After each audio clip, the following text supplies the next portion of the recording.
नमस्कार. बघितलंत ना आज काय रेसिपी असेल? ओळखलंच असेल तुम्ही. इथे तवा ग्रीस केलेला आहे म्हणजे अर्थात इथे डोसा किंवा धिरडे असंच काहीतरी असणार आहे. हो, इथे धिरडेच करणार आहोत आपण ज्वारीच्या पिठापासून. पौष्टिक असे आणि चटकन होणारे आहेत. तुमचे भांडेही नाही भरणार याची 100% माझ्याकडनं गॅरंटी आहे बरं का. म्हणजे आज मला भयंकर कंटाळा आला होता. जरा घरातली कामं वगैरे जरा जास्तच झाली.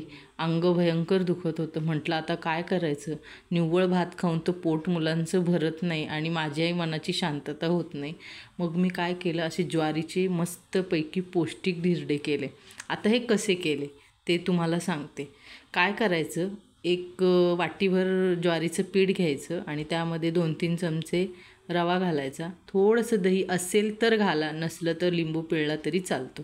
आता मी हे चॉपर तुम्हाला जे दाखवलं आहे त्याच्यामध्येच मी काय केलं, कांदा, टोमॅटो, कोथिंबीर, मिरची हे सगळं त्याच्यामध्ये बारीक करून घेतलं आणि त्याच्यातच पीठ घातलं. ज्वारीचं पीठ घातलं, दही घातलं, रवा घातला आणि ते फिरून घेतलं. आणि अशा पद्धतीचं हे बॅटर मी इथे तयार, कारण की भांडी भरवायची नव्हती ना मला.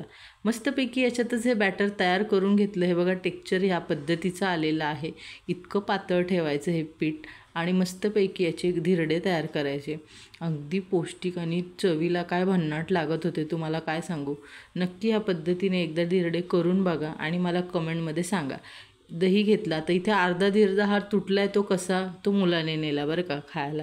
त्याला प्रचंड आवडतात असे धिरडे वगैरे. आणि तुम्ही तेल बघा, अगदी कमी, म्हणजे कमी तेलाचं खा, अगदी पौष्टिक खा आणि चवदारसुद्धा आणि पोटभरीचंसुद्धा. मस्तपैकी इथे धिरडे केलेले आहेत. तुम्हीसुद्धा करून बघा. भांडी भरवायची नसतील आणि चटकन तुम्हाला काहीतरी करून खायचं असेल ते ज्वारीच्या पिठाचे धिरडे करून खा. मला कमेंटमध्ये सांगा तुम्हाला ही धिरड्याची रेसिपी कशी वाटते आणि तुम्ही करून कधी खाल्ले आहेत का. आता बरेच जणं खात असतील, पण सगळं एकत्रच पटकन एकाच याच्यात करायचं, भांडी भरवायची नाही, स्वयंपाकाचा कंटाळा आला म्हणून दही आणि धिरडेच खायचे, असं कधी कोण कोण करतं मला कमेंटमध्ये नक्की सांगा. आता इथे धिरडे तयार झालेले आहेत. तर तुम्ही अजूनपर्यंत माझ्या चॅनलला सबस्क्राईब केलं नसेल तर चॅनलला नक्की सबस्क्राईब करा. धिरड्याचा रंग बघा किती सुरेख आलेला आहे. असे मस्त इथे छान धिरडे करून घेतलेले आहेत. तुम्हीसुद्धा ट्राय करा. मला कमेंटमध्ये सांगा धिरडे कसे झालेत ते, आणि चॅनलला सबस्क्राईब करा.